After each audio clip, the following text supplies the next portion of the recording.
And away we go. It is the Nightcap, brought to you by Hail Mary Sports Bar right here on BearcatJournal.com. I was corrected. Cheviot.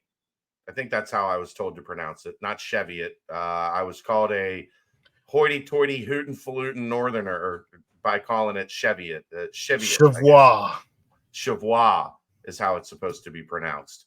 Hail Mary Sports Bar, located in Cheviot. They're on the main drag, right on Harrison Avenue. They're in the Dora district, so you can walk from bar to bar with your drinks. They've got a ton of non-alcoholic options. They also have food trucks on the weekend and randomly throughout the week. They have 27 TVs, a 9-screen video wall, 3 TVs facing outside. Not a bad seat in the house. They subscribe to every sports package that DirecTV offers. They can stream all the games, and every Cincinnati sporting event will be on the 9-screen video wall. So anything you need, go out and see our friends at Hail Mary's. They will get you taken care of. All right, Aaron, you are lined up for this one. I'm just gonna put you in the driver's seat. I'm tapped. Dave and I had an A+ show tonight. I am tapped out. My knowledge is spent. So you get to drive the bus today. It's a lot to get to, so let's start getting to it. According to Brian Fisher of Fox Sports, NBC Sports, CBS Sports, and others, he's a national college football writer for apparently all of them. Many hats this guy wears. He tweeted out, sources are that there have been increased discussions among administrators at eliminating the National Letter of Intent program potentially as soon as October in order to take effect this year. Elements of the NLI would be legislated into current athletic aid agreements. The conference commissioners who are technically in charge of NLI are expected to have a formal proposal to discuss later next month.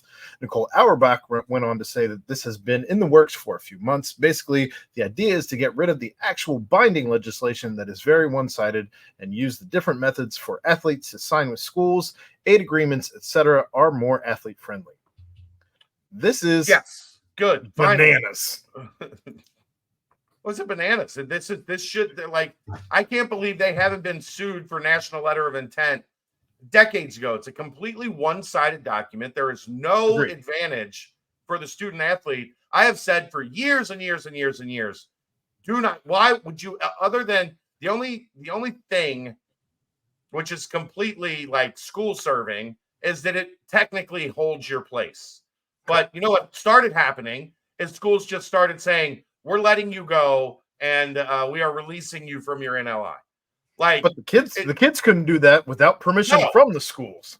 Right. And if the school wanted to hold on to it, the player technically had to sit out a year in order to regain their freedom from their letter of intent if the school wanted to. Now, it eventually got to a point where the schools that did that, it was being used against them in recruiting, where they would be like, look, these guys are not looking out for your best interest. They're looking out for their best interest. And eventually the kid would get out of his letter of intent. But it was the most one-sided document in a world where everything was one-sided to the schools. Nothing was worse than the National Letter of Intent. I said it was bananas, but I mean that it's like we're finally getting to the place where the student athlete is starting to get some power back. And this has been a giant red flag for anybody who has been siding with student athletes, myself, for a very long time. And I think that it's crazy, that it took this long to get there, because everything works so slow in all of collegiate sports. It's crazy that it took so long to get here. The thing is, Aaron, there's so much shit going on that everybody forgot basically that the NLI even existed. Like there's so much changing. We haven't talked about NLI in like 5 years. It's been For a while. It was one of the main topics. Like, this is a stupid document that does nothing for the student athlete. It serves no purpose for the student athlete. It serves every purpose for the schools to protect their interests. And thank God it might finally be going away. Well, speaking of things going away, the NCAA, what are they doing here? There we go. You can play pretty much as many games as you want now as a redshirt freshman. And I say that because you have 4 games that you can play during the regular season, but now postseason, you can play as much as you want. They do not Conference count. championship, bowl games, the playoffs, it doesn't matter.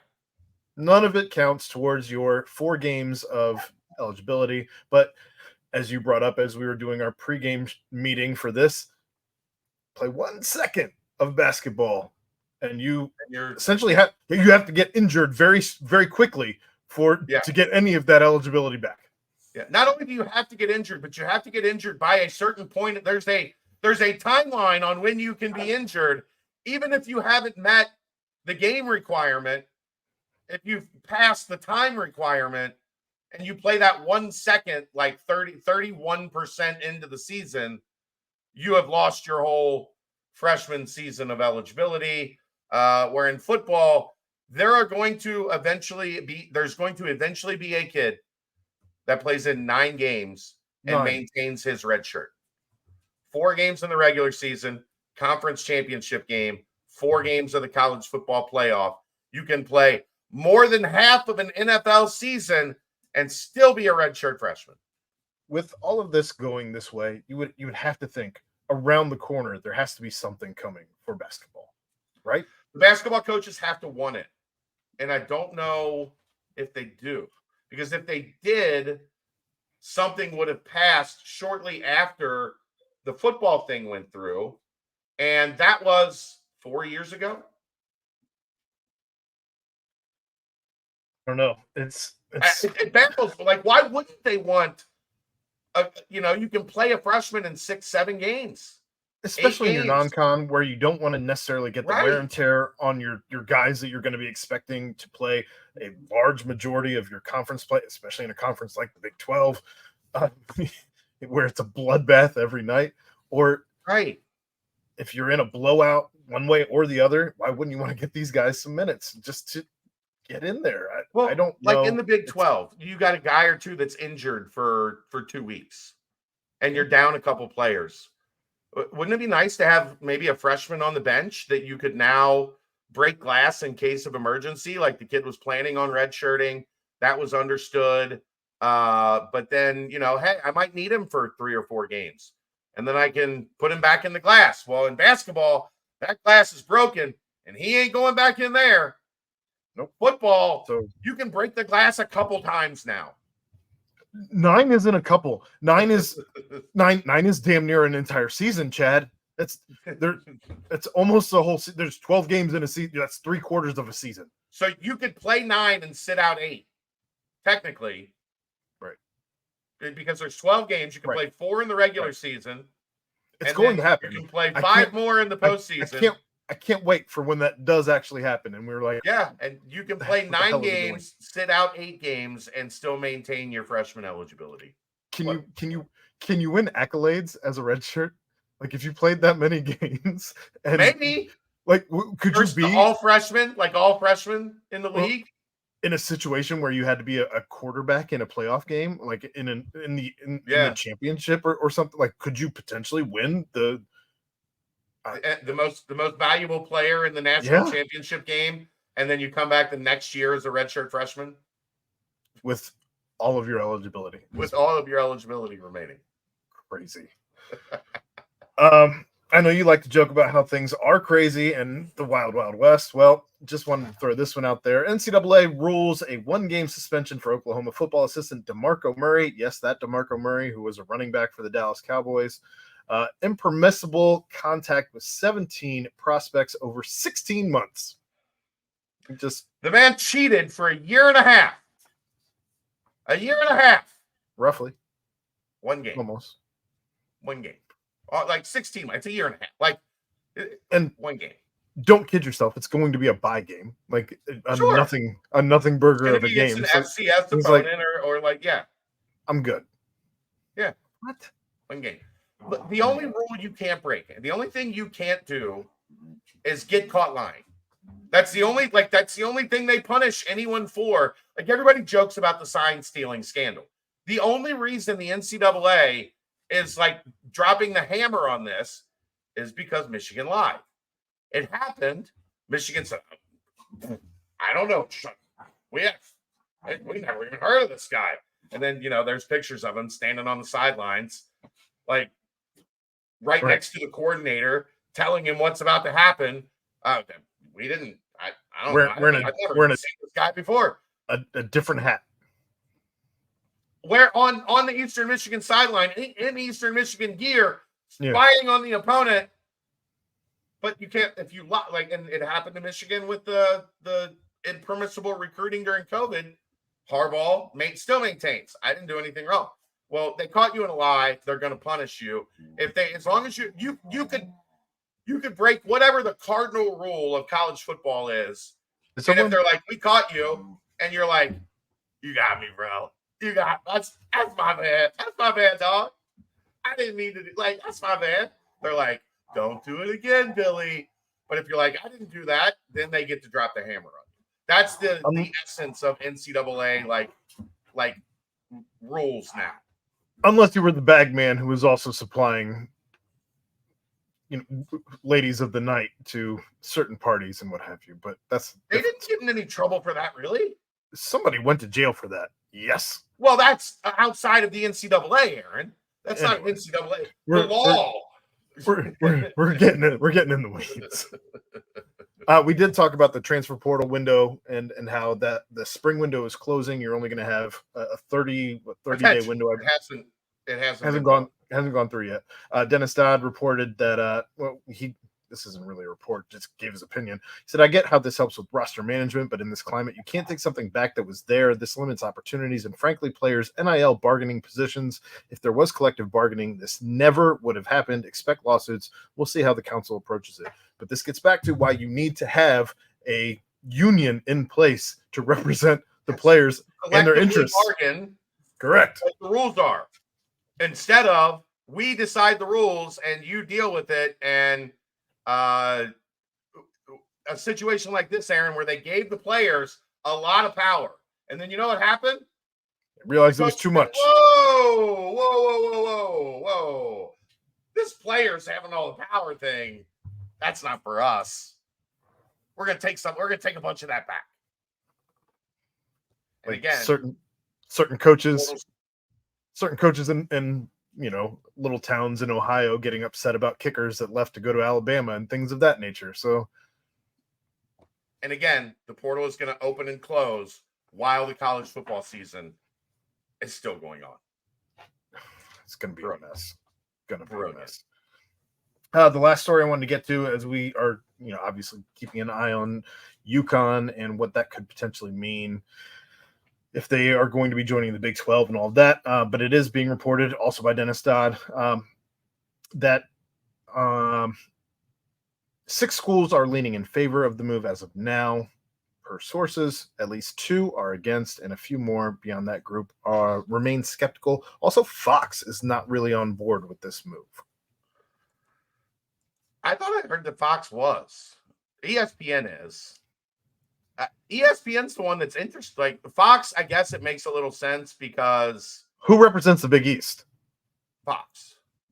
Wonder why they'd be upset. Yeah. So you're robbing Peter to pay Paul. In that scenario, where if I'm Fox, like the last thing I want is Yukon out of the Big East, because they're the only, and this isn't.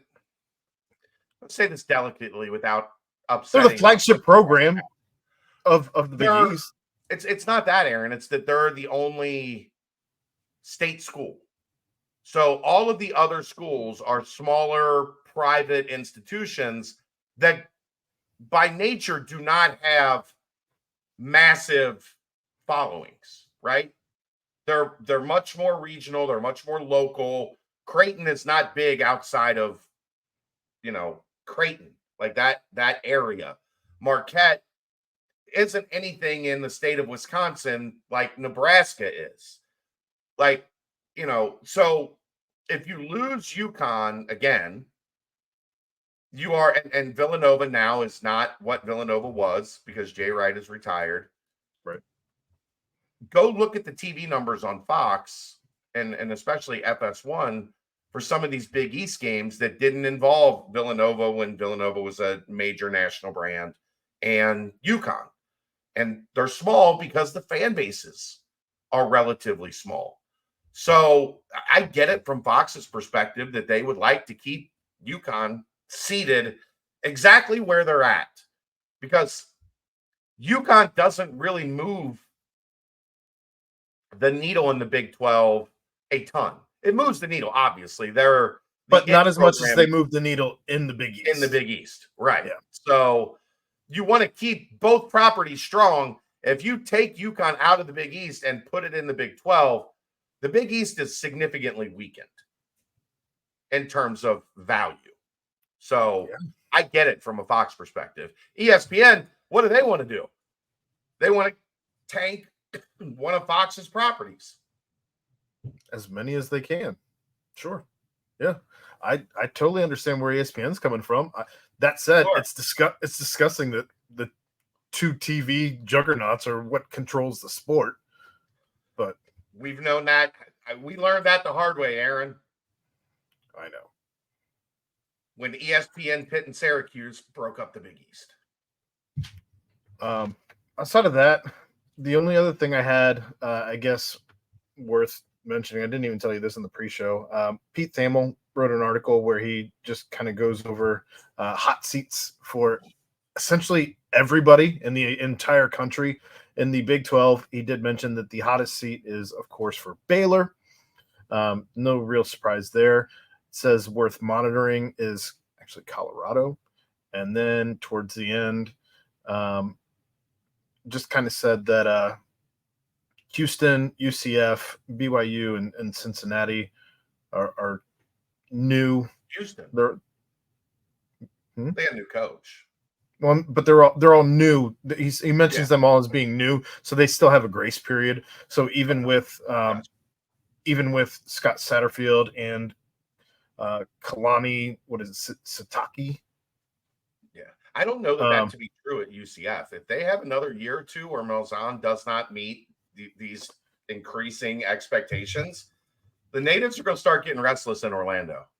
I get that, but I still think that the seat is probably. I'm with Pete. I think the seat is certainly hotter for Dave Aranda and for. Yeah. So I think with Malzahn, if they stumble again this year, then the seat's hot next year. Things You're would right. Start to get interesting. I don't think he's in. I mean, they'd have to tank massively for him to be in any trouble this year. But with as much money though as Prime is demanding in Colorado, I'm with him. I think that's certainly one to keep an eye on. Yeah. I mean, I don't know that they would fire him before he would just leave. He'd leave for sure. He'd just go find himself another job. He's going to be able to find another job. Someone else will take a chance. But if you go 4-12 or 4-8 and 4-8, 4-8 and 5-7, when people are talking about you being conference champion, you do have to remember they won one game and they were the worst. They were dreadful. I get it. You have to temper expectations, but when you got a guy coming in and who boots the entire team. I mean, and we could talk about this forever, but that was the risk of what he wanted. He wanted the worst team because he wanted to gut it to the studs and build it back up. Well, construction is taking a little longer than anticipated, potentially. But all of those things, like I said, there was a lot going on in the NCAA. Some of those were maybe 2 days old, but yeah, still. We'll be back at you with three things tomorrow night, and then maybe since I don't, it's Towson, I don't think three things is going to be very elaborate tomorrow night.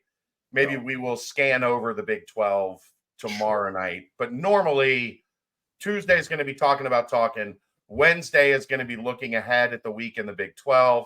Thursday will be three things, and then Friday off, and then Saturday games and post-game show and Sunday brunch and the BBP and the BCJ pod and George in the Jungle. And we're back, baby. We're back. That's going to wrap it up. This is the Nightcap, brought to you by Hail Mary Sports Bar, Cheviot, right here on BearcatJournal.com. See ya.